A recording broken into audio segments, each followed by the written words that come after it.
morning. It's really a pleasure to see so many people on a Monday morning so early, so I'm really glad to be here. And even extra special because this is my last week in Zimbabwe. Oh. Yes. But Zimbabwe is home. I worked here before. I've been here the last year. I'm sure I'll come back in future. But I'm on reassignment to Guatemala as country director for UNAIDS Guatemala. So I'm going to take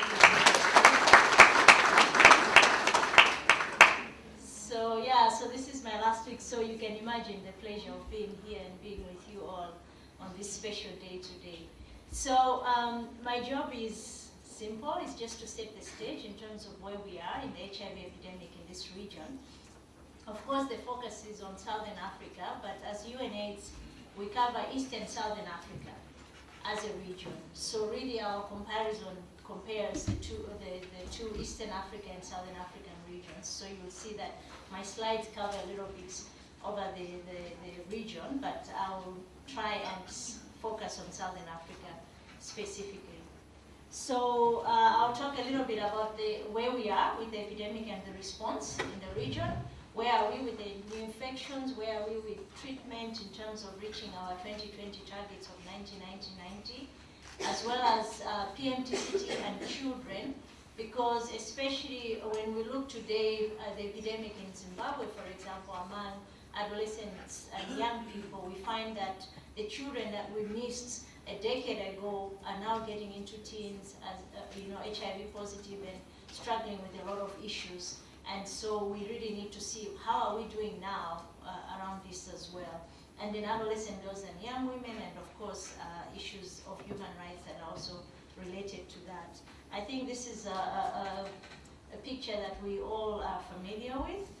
We have the burden of the epidemic in Southern Africa, Eastern Southern Africa. 19.6 out of the 36.9 million are in Eastern Southern Africa.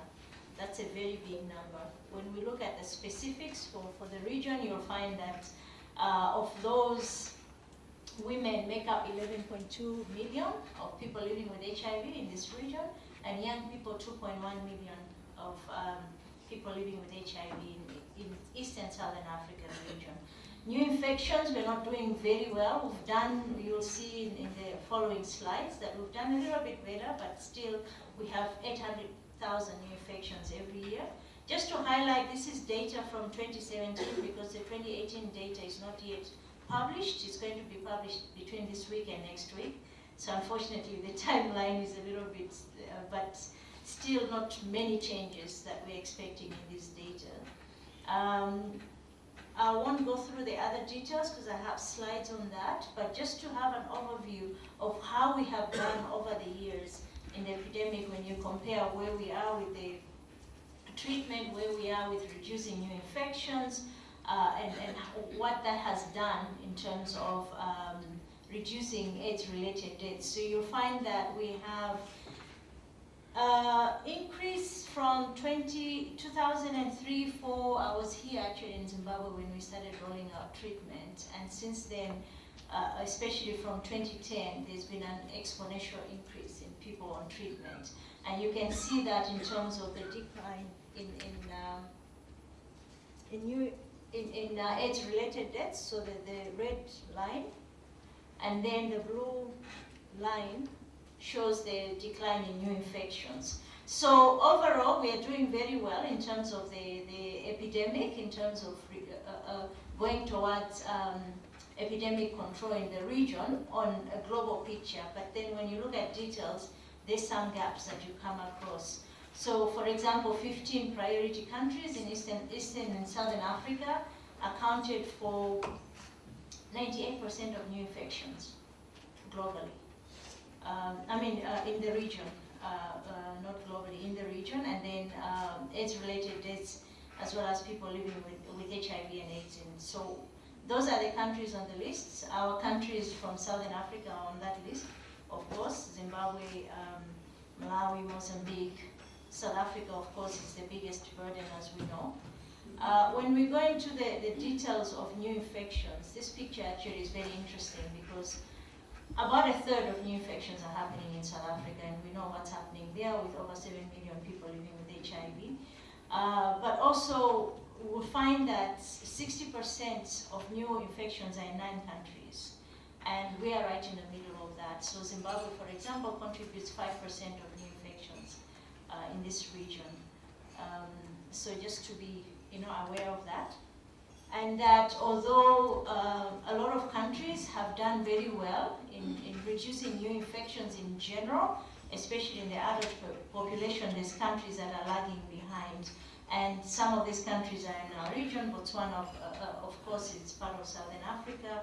But also we have other countries that are doing okay, but not quite there.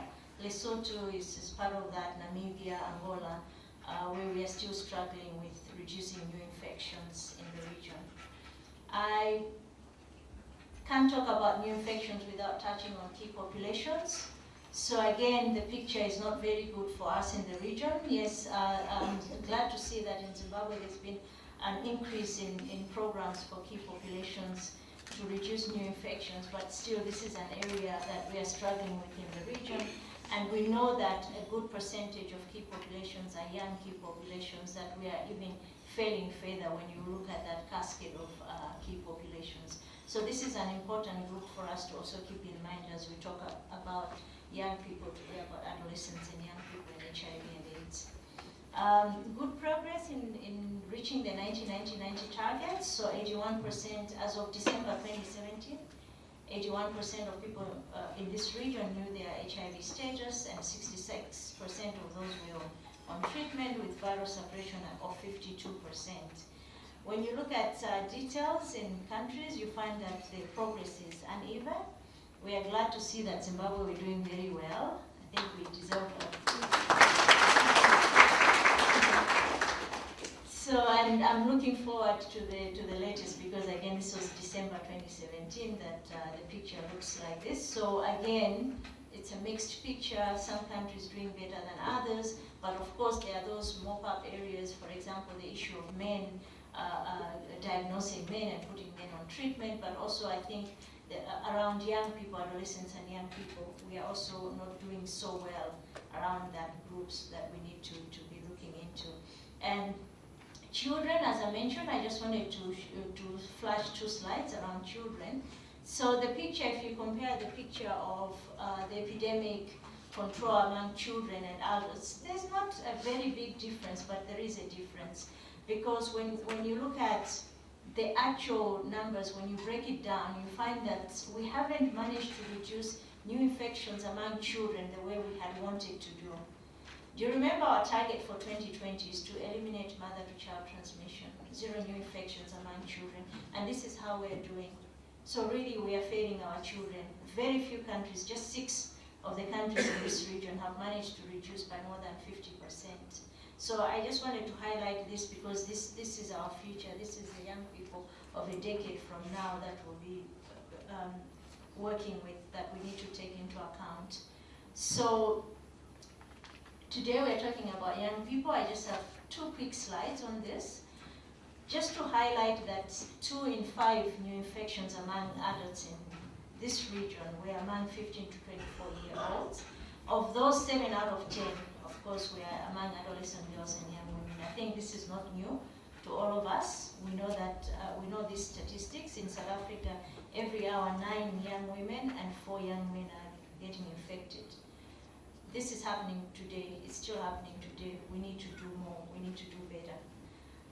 When we talk about adolescents and young people, often we lump them up into this broad age group, 15 to 24, you know, and we don't realize that, well, often we don't think it through to say that this age group, yes, it's the age band we need to be looking at, but they're facing different things in life and therefore facing different vulnerabilities and different risk factors. So digging a little bit deeper into to break down this age group, you find that countries have a different picture in terms of which age band among those 15 to 24 are getting most of the new infections.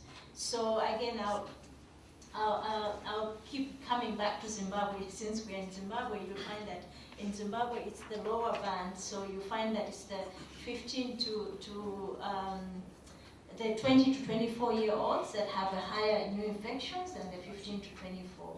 So really just looking at which of those and what are some of the issues we've been discussing about young people in institutions, tertiary institutions, for example, as one key area for Zimbabwe. So again, when we're looking at this, we need to look a little bit closer to see, okay, within this age band, who exactly and which are the specific contexts that we are not doing well with? Because in Zimbabwe, we've expanded a lot in terms of social protection for adolescent girls and young women in secondary education, but we're not doing much in tertiary education institutions, and that's where the vulnerability remains.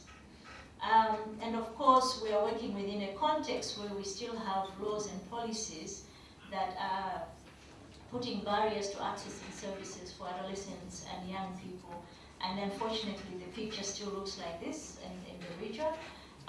Recently in Zimbabwe, we've been working very closely with the parliamentary committees to address some of these laws and policies to ensure that there is a better access for services, SRH, HIV services for adolescents and young people, but the picture still doesn't look good.